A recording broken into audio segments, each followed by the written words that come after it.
Hello दोस्तों। Corona के लिए कौन जिम्मेदार है? कुछ लोग सोचते हैं सेंट्रल गवर्नमेंट जिम्मेदार है, कुछ लोग सोचते हैं स्टेट गवर्नमेंट जिम्मेदार है। बट मुझे लगता है सेंट्रल गवर्नमेंट भी जिम्मेदार हो सकती है, स्टेट गवर्नमेंट भी जिम्मेदार हो सकती है, बट हम भी जिम्मेदार हैं उसके लिए। उसका रीज़न है क्यों? क्योंकि हम अपने आप को सेफ नहीं कर पाए, हम अपने आप को सुरक्षित नहीं रख पाए। परिवार तो दूर की बात है, तो कहीं ना कहीं हम लोग जिम्मेदार भी हैं। क्योंकि अगर आप देखोगे कितनी सारी कंट्री हैं, कितने सारे देश हैं, राइट? बट इंडिया ही एकदम इतने सारे केसेस आना स्टार्ट क्यों हुए? और किसी कंट्री में तो इतना नहीं आया, इंडिया में ही इतने सारे केसेस क्यों आए? क्योंकि हम मास्क लगाना भूल गए, सोशल डिस्टेंसिंग भूल गए, शादियों में इतने बिजी हो गए कि कोरोना भूल गए, बाहर जाना, मार्केट जाना, भीड़ भाड़ वाले इलाके में जाना, हम इतने इन्वॉल्व हो गए इन चीज़ों में कि हम कोरोना को भूल गए। और उसका रिजल्ट है आज कि हम देख रहे हैं। तो सेंट्रल गवर्नमेंट भी जिम्मेदार होगी, स्टेट गवर्नमेंट भी होगी। कुछ लोग कहते हैं कि ये दोनों जिम्मेदार हैं, तो मेरा कहना है कि ये दोनों होंगे, बट हम भी इसके जिम्मेदार हैं। हम इसलिए हैं कि एज ए कंट्री हमने प्रॉपर कोरोना का रूल्स फॉलो नहीं किए। उसी का नतीजा है कि हमारे कंट्री में इतने सारे केसेस डे बाय डे आ रहे हैं, इतने सारे केसेस हैं।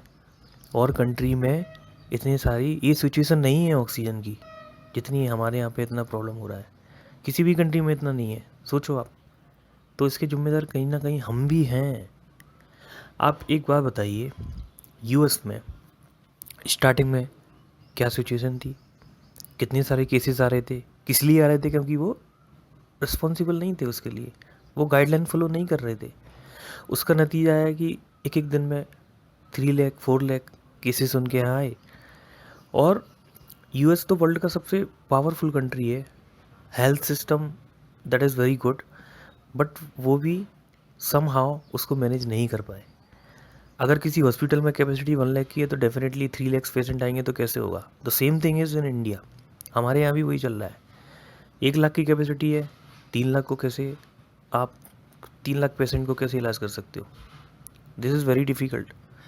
बट कहीं ना कहीं इसमें हम लोगों की भी गलती है, हमें अपनी गलती मानना पड़ेगी। पहली बात, हमें अपने आप को सुरक्षित रखना, वो हम नहीं कर पाए। तो परिवार तो दूर की बात है, अगर आप सुरक्षित नहीं हो, अपने बॉडी को सुरक्षित नहीं रख पाए हो, आप कहीं भी बाहर जाते हो, कुछ भी काम करते हो, तो पहले आपकी रिस्पॉन्सिबिलिटी है कि मेरे को अपने आप को सुरक्षित करना है, अपने रूल्स फॉलो करना है कोरोना का। तो अगर आप ये सोच के चलते, अपने परिवार की सोचते, क्योंकि आपने अपने बारे में नहीं सोचा पहली बात, और सेकंड थॉट है कि आपने परिवार के बारे में भी नहीं सोचा। उसका नतीजा है कि आपको भी कोरोना हुआ, आपकी फैमिली वालों को भी हुआ, जिनका कोई कसूर नहीं है। तो कहीं ना कहीं हमारी भी गलती है, गवर्नमेंट में भी गलती हो ना हो, वो कर भी रहे हैं जो भी है, बट कहीं ना कहीं हमारी भी गलती है इसको बढ़ाने में, खासकर इन इंडिया। क्योंकि फर्स्ट ईयर में देखा जाए तो काफ़ी कंट्रोल था, लॉकडाउन प्रॉपर फॉलो हुआ था। बट जिस सेकेंड वेव जो आया उसमें हमने लॉकडाउन का कुछ पालन ही नहीं किया, रूल्स ब्रेक कर दिए, अपने मनमानी जो करना है कर रहे थे, मास्क नहीं पहन रहे। अभी भी कुछ लोग ऐसे हैं जो मास्क नहीं पहनते हैं, सोचिए आप। तो एज ए इंडियन सिटीजन हमारा भी ये फ़र्ज़ है कि हमें भी अपने आप को सुरक्षित रखना है, अपनी फैमिली को सुरक्षित रखना है। दूसरी बात मैं ये बताऊंगा कि ये सब कुछ क्यों हो रहा है, हम क्यों परेशान हैं? ऑक्सीजन नहीं मिल रही है,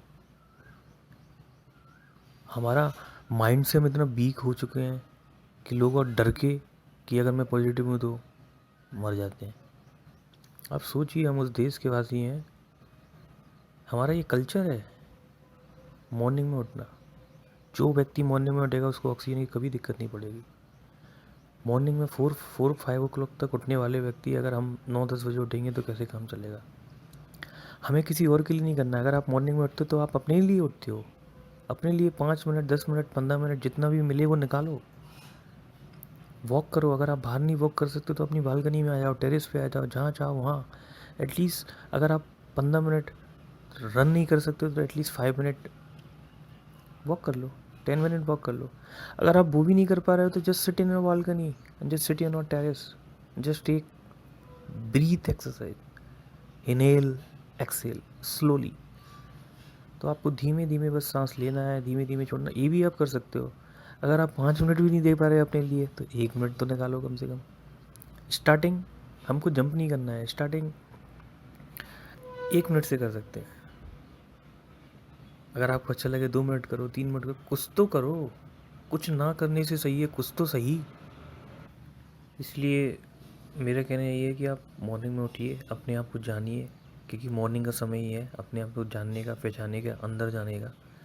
मेडिटेशन करिए, योगा करिए, एक्सरसाइज करिए। और अगर आप कुछ नहीं करने लायक हो, अगर आपको कुछ नहीं लगता है कि मैं ये नहीं कर सकता हूँ, मेरे अंदर इतनी एनर्जी नहीं है, तो जस्ट ब्रीथ लीजिए, जस्ट फोकस ऑन ब्रीथ।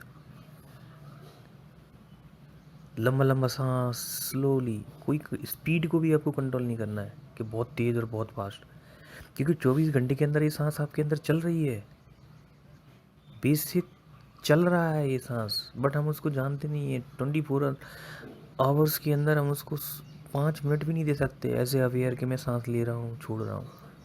तो वही आपको करना है। It's a very easy thing. हम अपनी लाइफ को इतना कॉम्प्लिकेटेड कर लिए हैं कि आज उसका नतीजा है जो हम देख रहे हैं।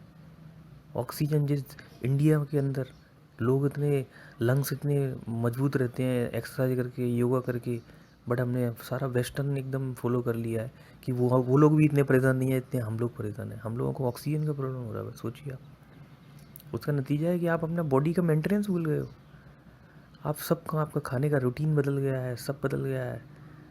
ब्रेकफास्ट करना नहीं है, सीधा लंच, फिर डिनर करना है 11-12 बजे, सो के उठना है 9-10 बजे। तो आपका शरीर, आप अपने आप को नहीं दे पा रहे हो टाइम। आपका शरीर अपने लिए ही समय नहीं दे पा रहे हो, तो दूसरे का तो दूर की बात ही है। तो जाग जाइए वापस से, क्योंकि हम सब काम करते हैं टाइम पे, सब काम करेंगे टाइम पे, लंच करेंगे टाइम पे, ब्रेकफास्ट, ओके, टाइम पे, मतलब जितने भी आपको काम करना है, ऑफिस भी जाना है, वो सब करेंगे। लेकिन आप जो शरीर का मेंटेनेंस है, शरीर का मेंटेनेंस क्या है? Exercise, meditation, yoga, breathing exercise, because you do this thing as a aware, because whatever you are doing you will be aware on that thing। तो आप सारे काम कर रहे हो बट यही भूल गए हो, यही सब कुछ, मतलब आपने सब जान लिया है, सबसे मिल लिया है, अपने रिश्तेदारों से, सबसे, फ्रेंड से, बट आप खुद से कभी नहीं मिलते हो, खुद को कभी नहीं जानते हो।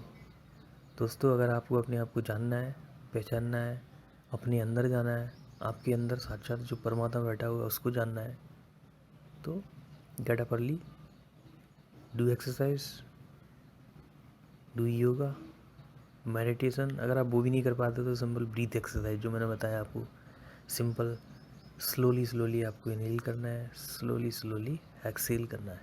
बहुत बेसिक स्टेप है, बहुत ईजी तरीका है। अपने आप को स्ट्रॉन्ग बनाइए। बाहर से तो हर कोई स्ट्रॉन्ग बनता है, बट बहुत ही कम लोग हैं जो अंदर से स्ट्रॉन्ग बनते हैं, और जो अंदर से स्ट्रॉन्ग है उनका करोना कुछ नहीं बिगाड़ सकता। और अंदर से स्ट्रॉन्ग बनने के लिए आपको ये सब करना पड़ेगा, ये सब फॉलो करना पड़ेगा, और ये आप खुद के लिए करने वाले हो, किसी और के लिए नहीं। क्योंकि जो लोग बीमार होते हैं उनको पता पड़ता है कितनी प्रॉब्लम्स हो रही हैं। तो मैं चाहूँगा कि आप बीमार ना हो, आप इस सब चीज़ों को फॉलो करो।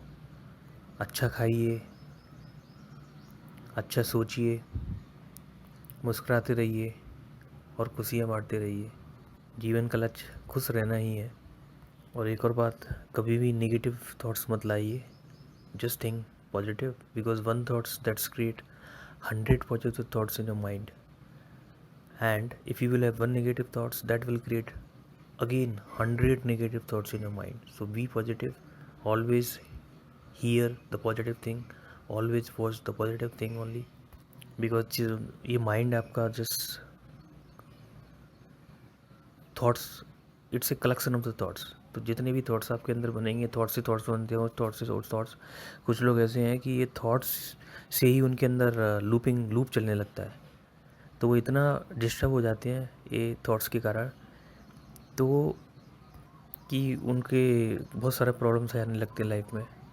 तो मेडिटेशन एक ऐसा है कि आप अपने मन को शांत रख सकते हैं, अपने थॉट्स पे कंट्रोल कर सकते हैं। तो बस यही कहना चाहूँगा कि आप फिट रहिए, अपने आप को स्वस्थ बनाइए, और वी आर इंडियंस, हमने हर चीज़ों को हराया है, तो ये कुछ नहीं है कोरोना, इसको भी हम हराएंगे। बट आपको अंदर से स्ट्रॉन्ग बनना है, बहुत ही स्ट्रॉन्ग बनना है, और ये हमको दिखाना है वर्ल्ड को कि इंडियंस पहले भी फिट थे, अभी भी हैं और आगे भी रहेंगे। जय हिंद, नमस्ते।